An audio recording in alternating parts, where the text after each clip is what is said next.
Hola, soy Rosie, no le usas. En este domingo lluvioso hemos terminado la serie de Como agua para chocolate. Oigan, la verdad es que yo ya tenía bien olvidada esta sección del canal. Creo que solo lo había hecho una vez, así es que este es el segundo video. Así es, hoy es domingo 22 de marzo y acabamos de ver el último episodio de la serie de Como agua para chocolate. Y obviamente tengo opiniones al respecto. Como ustedes saben, porque yo se los he comentado, hace poquito hice una relectura de este maravilloso libro, Como agua para chocolate, de Laura Esquivel. Una hermosa historia que combina realismo mágico con historia de México, con romance, con una historia familiar ahí medio truculenta. Y es que si ustedes no han leído el libro, visto la serie o visto la película, deben de saber que aquí tenemos la historia de Tita de la Garza, la menor de las hijas de Mamá Elena de la Garza, una familia muy tradicional de Monterrey en la época revolucionaria de México. Todo esto es relevante porque ella se enamora de Pedro Musquiz, pero lo importante es que al enamorarse, Pedro va a la casa de Mamá Elena, a la hacienda Las Palomas, y pide la mano de Tita. Mamá Elena inmediatamente le dice que no, que Tita es la menor de sus hijas y eso solo quiere decir una cosa: ella se va a quedar soltera y 100% devota hacia ella. La cuidará hasta el día de su muerte, por lo que no se casará nunca ni tendrá hijos, y ese es su destino. ¿Y qué hace Pedro Musquiz? Pues Mamá Elena le ofrece la mano de Rosaura, la hermana de Tita, y en su mente era un gran plan el casarse con Rosaura para estar por siempre y para siempre junto a Tita.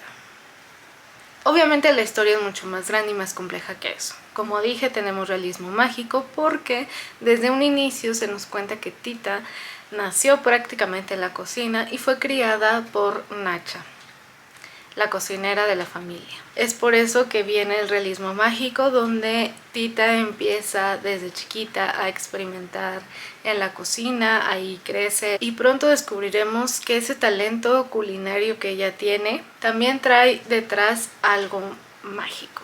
Y es que todos sus sentimientos y o pensamientos se los va a transmitir a los demás por medio de su comida. Es por eso que el libro, la película y la serie vienen en formato de recetario. Eso es una cosa que me parece de lo más increíble y que me atrapó desde un inicio de la historia. Aquí quiero hacer un pequeño paréntesis porque si ustedes no lo saben, yo aquí se los cuento. Este libro lo he releído varias veces en toda mi vida. Entonces esa es una cualidad que a mí me atrapó desde la primera vez que lo leí, y es que, como dije, viene en formato de recetario. Empezamos con el nombre de la receta y la siguiente página son los ingredientes, y al principio de todos los capítulos empiezan con el procedimiento, la manera de hacerse ese maravilloso platillo. Y es así como la autora, se me hace una gran genio, nos plasma la vida de todos estos personajes, de estos desamores, de estos desencuentros, de estos encuentros. Y en la serie no pudo faltar este formato. Cada capítulo es igual una receta, donde vemos a Tita cocinando e impregnando sus sentimientos, sus dolores, sus pensamientos en la comida y transmitiéndoselos a los demás. Y como posiblemente se han dado cuenta, este video es para hablar un poquito de las diferencias que yo noté entre libro y serie. Justo como dije, hoy domingo 22 de marzo terminó la serie. Así es que yo traigo un poquito fresco toda la historia, tanto del libro como de la serie, y vengo aquí a hablar acerca de ello. Como todo, hubo cosas que me gustaron y hubo cosas que realmente no fui fan o no entendí, o tal vez sí entendí, pero no me gustó la manera de ejecutar en la serie. Hubo muchos cambios en los personajes, desde Pedro Musquiz, Gertrudis, Tita, Rosaura. Si bien todos mantienen su esencia en la serie, también hubo por ahí algunos cambios que no me gustaron del todo.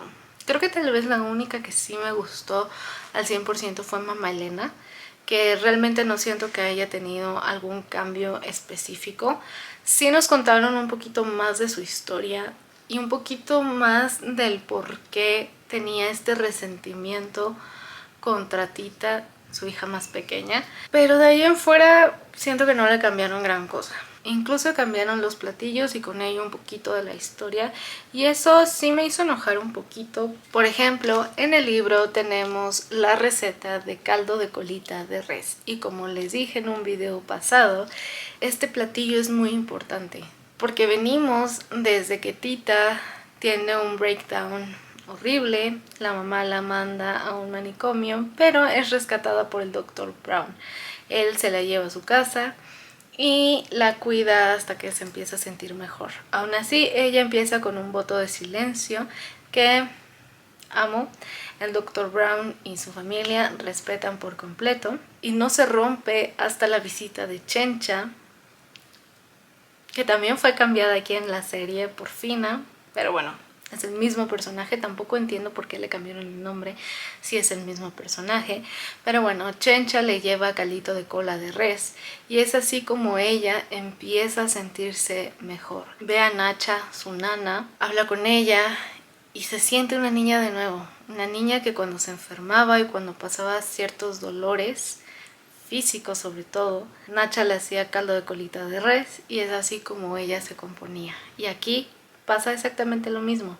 Ella está pasando por un dolor más sentimental, mental, más del corazón, y es cuando Chencha le lleva caldito de cola de res y ella se pone a llorar como solo Tita de la Garza lo puede hacer. Inunda un poco de la casa del Dr. Brown, pero comienza a hablar, comienza a reírse, comienza a sentirse viva de nuevo, y ya después los tres limpian la casa y ella vuelve a ser consciente de sí misma, y es cuando decide encargarle a Chencha el mensaje a mamá Elena de que ella no quiere volver a las palomas. De verdad no saben cómo sufrí cuando no tuve esa escena. O sea, yo sé que suena como muy tonto, pero es realmente una gran escena. Una escena indispensable, puedo decirlo así. ¿Por qué? Porque ahí vemos la relación entre Nacha y Tita, este realismo mágico de cómo ella después de muerta se le sigue apareciendo, la relación de Chencha con Tita, que es una relación bastante importante porque mamá Elena y Rosaura la ven como parte de la servidumbre. Sin embargo, Chencha y Tita tienen una relación, un vínculo bastante especial que puedo decir que es parecido a la amistad, ya que las dos crecieron juntas y más unidas que cualquiera de las hermanas de la Garza, pues porque Chencha también estaba en la cocina y creció en la cocina como Tita. Entonces me faltó ver eso. Me faltó ver a esa Chencha preocupada yendo a ver a Tita a espaldas de mamá Elena, sabiendo que se iba a ganar un gran castigo. Y aún así le valió. Aún así, algo que le agradezco mucho a la serie es ver un poquito más de la relación de hermanas, sobre todo de Gertrudis y Tita.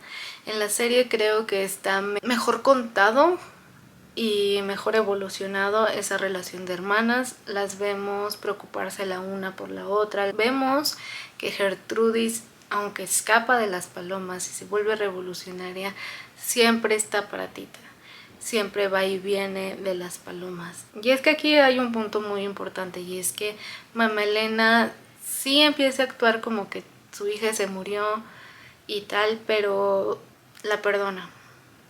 La perdona, y eso es algo muy importante, porque entonces así es como Gertrudis puede ir y venir de las palomas, incluso cuando mamá Elena sigue viva. Pero el punto de todo esto es que se agradece ver ese lazo tan especial de hermanas que las une.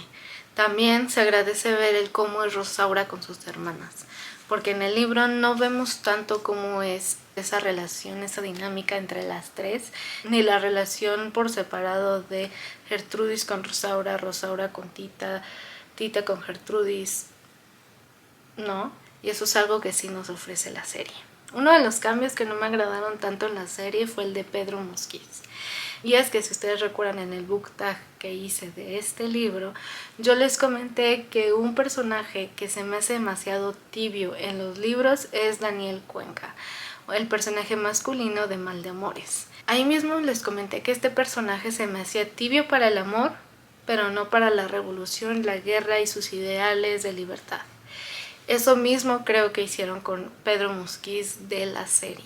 Pedro tiene esta gran convicción de revolución, de rebeldía, de luchar contra el gobierno, de estar del lado de los hacendados, de darles mejores oportunidades de trabajo y de paga. Por ese lado no se me hace tibio, por ese lado él lucha por sus convicciones, incluso sabiendo que su tío es un personaje peligroso que incluso llega a matarlo.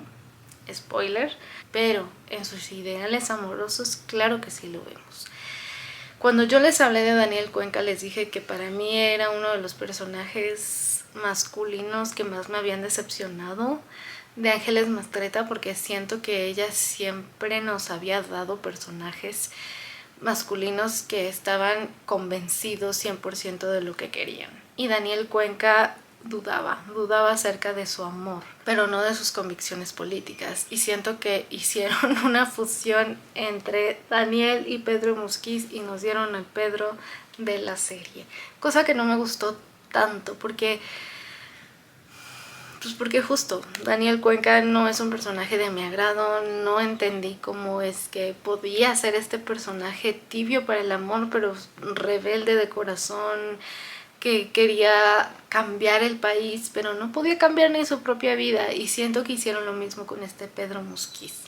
Quería cambiar el país y quería hacer muchas cosas y quería dignificar el trabajo y estaba en la revolución y no sé qué. Pero ¿cuándo enfrentó a Mamá Elena? ¿Cuándo enfrentó a Rosaura? ¿Cuándo fue por su verdadero deseo? Nunca. Entonces creo que eso es algo que me gusta más del Pedro Musquiz del libro, que sí, es un tibio, pero por lo menos tiene mucha coherencia el personaje. Es un tibio que no le importa la revolución, que no le importa nada más que él. Y tibio se quedará, pero por lo menos, como dije, tiene este hilo conductor, tiene esta coherencia.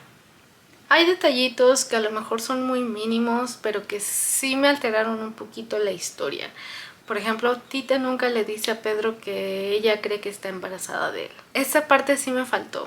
Me faltó ver la reacción de Pedro, esa ilusión en sus ojos al ver que podría tener una hija, un hijo, con la mujer que realmente ama. Nunca lo tuvimos. El deterioro de Rosaura paulatinamente tampoco lo tuvimos. Y es que sí vimos en la serie una Rosaura que se empieza a enfermar del estómago, que se empieza a sentir mal, que se empieza a inflar, pero nunca vimos ese deterioro ni el por qué.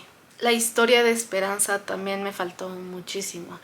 Y es que en el libro te dejan ver que Rosaura está tan comprometida a dar una cara hacia la sociedad y por eso decide dejar que su hermana y Pedro se amen, clandestinidad, pero que ante la sociedad ella, Pedro y Esperanza eran una familia feliz, una familia perfecta. Por ahí tiene ciertos debates y un tanto unos roces con Tita, porque Rosaura está 100% segura de que no va a dejar que Esperanza se case, sino que, como la suerte de todas las mujeres de la Garza, Esperanza, siendo la única hija, se iba a quedar con ella hasta el final de sus días, sin casarse y sin tener hijos. Y Tita, asqueada de ese destino y con todo el amor que le tiene a su sobrina, empieza a tratar de negociar con Rosaura sobre ese destino. No lo consigue en vida, pero sí consigue no dejar que Rosaura recluya a su hija a las tareas domésticas, sino que sí acceden a un punto intermedio en el que, ok, Tita dice, ok, sí, ese va a ser el destino de Esperanza, pero por lo menos hay que darle educación. Rosaura acepta sin saber que ella se va a morir primero, y es así como Esperanza se reencuentra con Alejandro, el hijo del Dr. Brown, y se casa. Hablando del Dr. Brown, hay dos cosas que sí no le voy a perdonar a la serie, pero una sobre todo en especial, es que el personaje del Dr. Brown en el libro es bastante tranquilo, bastante pacífico. Y algo que no le puedo perdonar a la serie es que nos den a un Dr. Brown celoso, que tiene un arranque de celos horrible y que ni siquiera va y se desquita o le hace algún reclamo a Pedro, sino es que va y le reclama a Tita. Eso es algo que no me gustó, porque el personaje del Dr. Brown, precisamente creo que eso es lo que nos hace creer que es la mejor opción para Tita, porque es un personaje es un hombre muy calmado, muy en paz, muy enfocado, ama tanto a Tita que le dice que ella tiene que escoger lo que le hace mejor a ella, a su corazón, a su vida, que él la va a apoyar en el sentido de que si se quiere casar con él, se van a casar y no le importa nada más. Y si se quiere quedar con Pedro, le da su bendición y ojalá que sea feliz. Pero es que esa escena de celos, esa escena donde él se descontrola y le grita y le dice que qué está haciendo ella a esas horas de la noche con Pedro, cuando realmente no estaban haciendo nada y solo estaban hablando, se me hizo horrible. De ahí es donde te das cuenta que el Dr. Brown del libro sí era la mejor opción para Tita, porque realmente la amaba. Y en la serie me gustó que Tita no se quedara con él, porque tampoco era una buena opción. Después de ese arranque de celos, se cayó del pedestal donde lo teníamos. Y de la mano de esto, algo que me sacó mucho de onda es ver cómo Rosaura, Pedro y el Dr. Brown siguen conviviendo en Las Palomas como si nada, y Tita muy lejos. Yo sé que esto lleva un poquito a la historia del por qué, justo pasando los años, Esperanza decide casarse y tener una relación con Alejandro, que es el hijo del Dr. Brown, y que por eso lo pusieron, pero aún así me sacó muchísimo de onda. Ahí sí tenemos a este Dr. Brown pacifista y moderno que puede convivir con Pedro, super chill el asunto, pero ¿y Tita? O sea, la verdad eso sí me sacó un montón de onda y no sé. Entiendo mucho la parte de que siento que la serie quiso adaptar todos estos elementos que Laura Esquivel nos dio con el libro a la modernidad actual, al cómo las mujeres nos estamos moviendo, al movimiento un poquito feminista. Y ojo, no estoy diciendo que la serie o el libro sea feminista, solo estoy diciendo que adaptaron ciertos elementos que ya habíamos visto, por ejemplo, en películas de Disney, donde la heroína es la misma princesa. Les puedo decir que como Frozen o como La princesa y el sapo, donde el amor que triunfa, quienes salvan son las amigas, son las hermanas, son las protagonistas por sí mismas. En este caso, Tita de la Garza se salva a sí misma. De alguna manera puedo decir que me agradó un poquito ese cambio, porque sí, vimos a una Tita de la Garza fuerte. Más bien siento que no lo pensaron del todo bien, porque al final Tita se hace de su propia casa, de su propio hogar. ¿Cómo? No sabemos. ¿Con qué dinero? Tampoco sabemos. Recordemos que en esas épocas, y eso es algo que Laura Esquivel sí nos lo mencionan hacia el final, cuando Esperanza se casa, todo el pueblo va sobre Tita y le dice que ella qué va a hacer. Ella no se puede quedar en Las Palomas porque Mamá Elena ya se murió, Rosaura ya se murió y ella es una mujer soltera. No puede quedarse en Las Palomas porque prácticamente el dueño de Las Palomas ahora es Pedro. Y es sospechoso que ambos se queden a vivir juntos. Pero eso es clave porque eso desencadena el final. Sin embargo, aquí tuvimos a una Tita independiente, pero que, como dije, ¿de dónde saca el dinero? ¿De dónde saca esa casa? No sabemos. Mi punto es que para la época Tita no tenía un trabajo, no tenía una profesión, no tenía recursos para salirse de Las Palomas. Y es por eso que en el libro su salvación viene siendo el Dr. Brown. Ella quiere formar una vida con él, en casa de él, y no regresar a Las Palomas. Hay que ser realistas. Tita de la Garza no tiene el medio económico ni social para irse a vivir sola. ¿Ha sido un cambio positivo? Puede ser. Y no puedo creer que me esté quejando de esto, pero es que realmente para la época, puede que me esté contradiciendo, pero hablando de cambios sociopolíticos que hicieron ahí. Un cambio que me gustó mucho, aunque después estuvo ahí medio retorcido, es el que hicieron con Gertrudis. Justamente cuando nace el hijo que tiene con Juan y este mismo duda de su paternidad, en el libro es cuando entra Tita al rescate y decide contarles la historia que descubrió acerca de mamá Elena y su amor prohibido, y que en realidad Gertrudis es producto de ese mismo amor, y con eso se soluciona. Por su parte, en la serie empieza una pelea un poquito más fuerte, donde Gertrudis acaba yéndose, y es así como ella llega a un campamento de rebeldes, pero exclusivamente de mujeres. Esto me gustó mucho. Creo que la historia no le hace tanta justicia a tantas mujeres que sí estuvieron en la revolución y que combatieron, o que por lo contrario se quedaron, como siempre pasa en las guerras, o como casi siempre pasa en las guerras, en casa, pero que eran uno de los pilares más importantes que sostuvieron a las economías en esos momentos. Cuando empezaron a torcer un poquito la historia fue cuando Juan regresa a la vida de Gertrudis. Ella lo acepta, pero él decide regresar a la batalla. Regresamos al punto de lo que les hablaba acerca de Pedro Musquiz siendo un tibio para unas cosas y un revolucionario con una gran convicción acerca de su papel como hombre macho. Y es eso, es el ver que Juan de alguna de otra manera eligió su parte rebelde y revolucionario que a su familia. No me malinterpreten, seguramente haya sido una decisión difícil de tomar, pero mi punto aquí es que Juan y Gertrudis en el libro son una pareja no ideal porque tienen sus asegúnes y tienen sus complicaciones como cualquier pareja, pero que van juntos.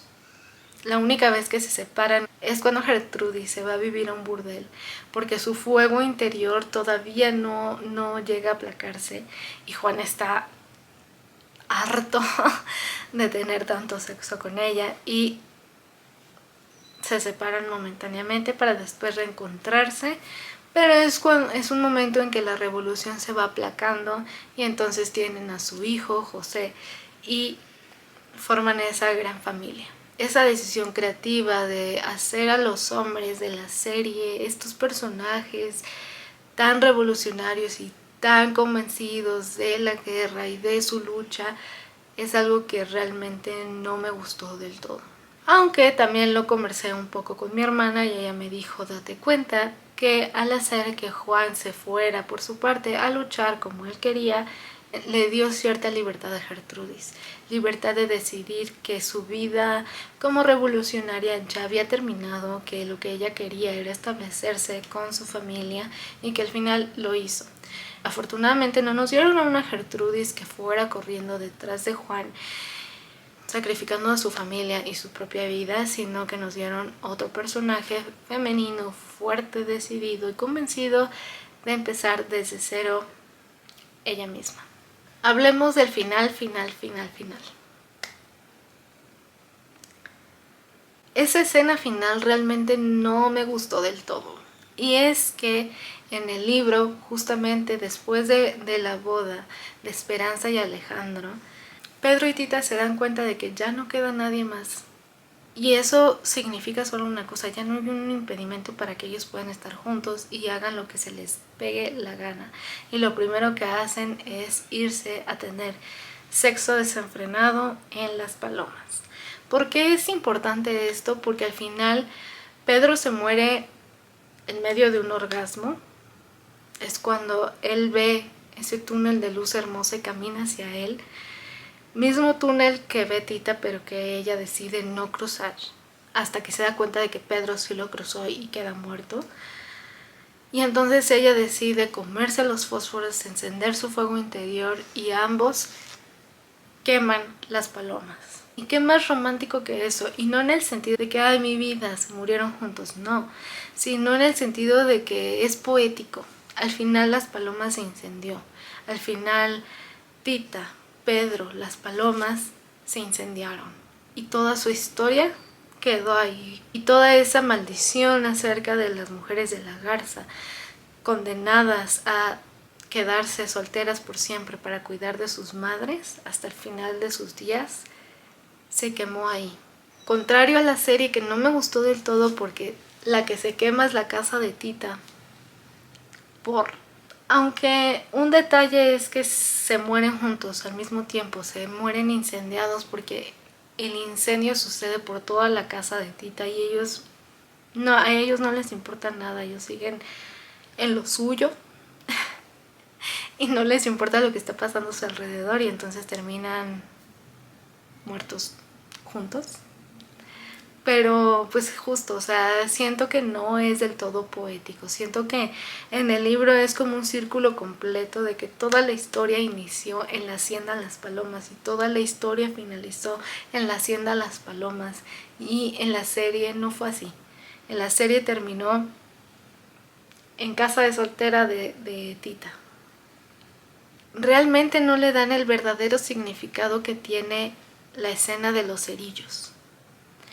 El hecho de que hayamos tenido a un Dr. Brown despidiéndose y que nos hizo llorar de Tita de la Garza y que su regalo de bodas haya sido una caja de fósforos, yo pensé que eso nos iba a llevar un poquito hacia el final, exactamente como en el libro, donde Tita, al ver que Pedro se había muerto, ella se empieza a comer los cerillos y es así como alcanza a prender su fuego interior y se consume con todo. Realmente esto es importante. ¿De qué otra manera nos darían un libro con un fósforo encendido? Y es que Laura Esquivel lo contempló. Desde cuando vemos a Tita tener este breakdown donde el Dr. Brown le dice que su abuela había sido una de las creadoras del fósforo, que le había enseñado a él y le cuenta la leyenda de los fósforos, que eso es por la mitad del libro hacia el final. Ese es foreshadow. O sea, ¿por qué no nos lo dieron de esa manera? No sé, no entiendo. Son de esos pequeños elementos que no nos dieron y que siento yo sí eran importantes para la historia. Lo mismo pasa con la colcha que Tita se dedica a tejer incansablemente desde el principio del libro. Desde que Pedro decide casarse con Rosaura, ella empieza a sentir un frío que le cala los huesos y que nada la calma, y entonces empieza a tejer una colcha. Y es importante también hacia el final, porque es esa misma colcha la que ella se pone cuando se da cuenta de que Pedro se muere. Empieza a comerse los fósforos, se prenden y esa colcha es la que ayuda a incendiar todas las palomas, porque para ese entonces la colcha ya mide unos 3 o más metros, hectáreas, no recuerdo, pero es tan grande que ella alcanza a cubrir las palomas con esa colcha y es por eso que se incendia. Y en la serie nos dan una vista de la colcha. Cuando Esperanza va a visitar a su tía Tita, vemos una colcha que sobresale de la casa. Y es porque Tita ha ocupado su tiempo en tejerla. No sé, varias cosillas por ahí que no me gustaron, que no me convencieron del todo. Yo genuinamente sí creí que le iban a dar un twist al final. Yo genuinamente sí creí que Tita de la Garza se iba a quedar con el Dr. Brown y que nos iban a dar un mensaje de que al final Tita sí eligió al doctor por esta paz que le daba, por este amor sano que le proponía, por ser este personaje que le decía que la amaba genuinamente y no la quería poseer. Si nos damos cuenta en el libro, él nunca tiene relaciones sexuales con ella y nunca se lo insinúa. No sé si eso sea el amor puro. No hay una coerción ahí, no hay un chantaje, no hay un si me amas me tienes que dar tu cuerpo. Y no estoy diciendo que Pedro sí lo haya hecho. O sea, con toda la información que podemos poseer hoy en día, podemos poner en duda el amor de Pedro, sino más bien estas ganas, esta obsesión por parte de los dos y este deseo, más bien. No sé no sé, no soy experta en el tema, pero no sé si más que amor por parte de ambos es un amor prohibido que lleva al deseo, que lleva a la necesidad de tener al otro porque justamente es prohibido. Yo genuinamente creí que ese iba a ser el plot twist, que Tita y el Dr. Ron se iban a casar, iban a formar una vida lejos de Pedro, Rosaura, Esperanza, las Palomas, pero por el bien de Tita, porque Tita se lo merecía.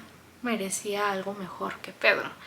Merecía a alguien mejor que alguien que no terminaba por elegirla, que no tenía esta convicción y estas fuerzas para ponerse delante de mamá Elena y decirle: nosotros nos queremos, nos amamos y nos vale lo demás, ¿no? No sé. Aún así, como dije, sí fue un final bastante diferente. Fue un final que apunta más a la libertad de la mujer, que apunta más a la mujer como heroína de su propia historia, que no está del todo mal. O sea, no quiero que me malentiendan, no creo que sea un mensaje equivocado, porque pues al final es de lo que hemos estado hablando durante varios años ya, y es de lo que yo hablo constantemente con los libros que leo. Precisamente les acabo de dar mis comentarios acerca del último libro que leí, que habla acerca de esto, ¿no? Del amor romántico, del cómo lo vemos actualmente, de toda la información que ya podemos tener acerca del mismo, de dónde viene el matrimonio, de todas esas cosas. Y ahora sabemos que afortunadamente, como les dije, ya no tenemos que depender de nadie para salirnos de relaciones en las que no queremos estar, o en las que nos tratan mal, en las que no nos sentimos seguras, ni vistas, ni queridas, ni amadas de verdad. Afortunadamente ya no tenemos que casarnos con alguien para salirnos de nuestras casas. Sí tenemos problemas familiares, pero aún así regreso al punto de que por la época en la que la historia está situada, sí fue un final que me quedó a deber. No lo sé, no lo sé. Oigan, puede que este video esté lleno de pura quejadera de mi parte, pero ahí viene otra quejadera, ahí viene otra queja. Y es que en general en toda la serie, desde su principio hasta su final, creo que algo que sí está muy ad hoc y que me gustó muchísimo es el soundtrack. Las canciones que usaron, muy contemporáneas, desde Jumbe hasta Lila Downs y Natalia Lafourcade. Aunque mi queja es esa escena donde por fin el deseo entre Pedro y Tita es consumado. ¿Y qué tenía que ver la canción? No entendí el por qué nos meten la canción de Luna de Zoé. No me malinterpreten, la canción me gusta, es una canción que he escuchado casi desde que salió y que la he tenido en playlist y que la he escuchado y repetido varias veces, en varias ocasiones, que me ha hecho llorar, que me ha hecho sonreír, bla bla bla. Pero aún así, ¿qué tenía que ver Zoé con toda la historia, con toda la ambientación? Creo que esa parte sí no me gustó nada, nada, nada, nada. De que Zoé con Luna formara parte de la historia del soundtrack y del momento más íntimo entre estos personajes. ¿Qué tenía que ver? ¿Qué tenía que ver? O sea, realmente no entiendo. Nunca entendí por qué. Pero en general la escena se me hizo buena. A mí sí me gustó esa escena, la verdad. Y en la serie nos lo dieron en la cocina. Ya bueno, eso también puede ser un poco poético, un poco romántico, porque sabemos que la vida de Tita transcurre principalmente en la cocina. Sus momentos más importantes, tanto felices como tristes, como apasionados, literalmente sucede en la cocina. Estas son como mis primeras impresiones. Estas son cosas que noté en cuanto vi esta segunda temporada. Y es que siento que en la primera temporada hubieron más aciertos que en esta segunda temporada. La primera parte de la historia todavía la puedo defender un poquito más y decir, tengamos paciencia y calma para ver cómo se desarrollan las cosas hacia el final, de lo que esta segunda parte me dejó. Supongo que tal vez en algún tiempo volveré a ver la serie, ahora sí de corrido. Y no sé, tal vez entonces obtenga diferentes conclusiones, pero por el momento, ahorita que tengo todo fresco, eso es todo lo que tengo que decir. Un video bastante larguillo para mis primeras impresiones, mis comentarios. Esto es pura quejadera, considerándome por primera vez en la vida una puritana de el material original, o sea, el libro. Yo nunca hago eso y ustedes creo que lo saben. Nunca he entrado en el debate de qué es mejor, el libro o la película, porque siento que ambos tienen su propia magia y sus propios elementos, y entiendo que una producción audiovisual se tiene que tomar decisiones ejecutivas en cuanto a qué escena roba tiempo y no es tan esencial en la historia, pero aún así este video lleno de quejaderas creo que están justificadas por el libro. Sepan que también he estado comentando con otras personas y he estado viendo videos relacionados a este final acerca de opiniones, y en algo sí coincidimos, y es que eso era algo que como que no había sido demasiado consciente, aunque ya lo he estado repitiendo en este video. Pero pues sí, o sea, al final todos cargaron con sus consecuencias. Pedro cargó con sus consecuencias de sus propias decisiones. Rosaura cargó también con sus consecuencias. Si hablamos de mensajes, podemos decir que Tita se dio cuenta de que podía ser feliz sola. Cuando vemos un poco del paso del tiempo, la narradora nos dice que Tita se fue a vivir sola, hizo su hogar lejos de las palomas, lejos de todo ese drama familiar, y encontró la paz que tanto necesitaba. Y afortunadamente el mensaje que nos dejan es que no estuvo ni al lado de ningún hombre ni al lado de su familia.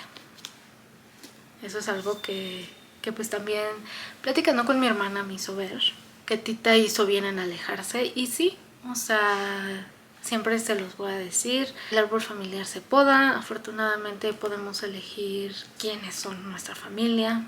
De lo que nos dejó este final, sin embargo, siendo purista acerca del material original, o sea, del libro, no sé, puede que yo escoja el libro porque se me hace más épico, genuinamente. Y como dije, para la época es coherente, nada más por eso. Pero por el momento yo creo que eso sería todo por el video de hoy. Espero les haya gustado. Porfa, déjenme acá abajo en los comentarios si ustedes vieron la serie, leyeron el libro o vieron la película y qué les pareció, qué diferencias encuentran entre ambos formatos, qué les faltó o qué les sobró.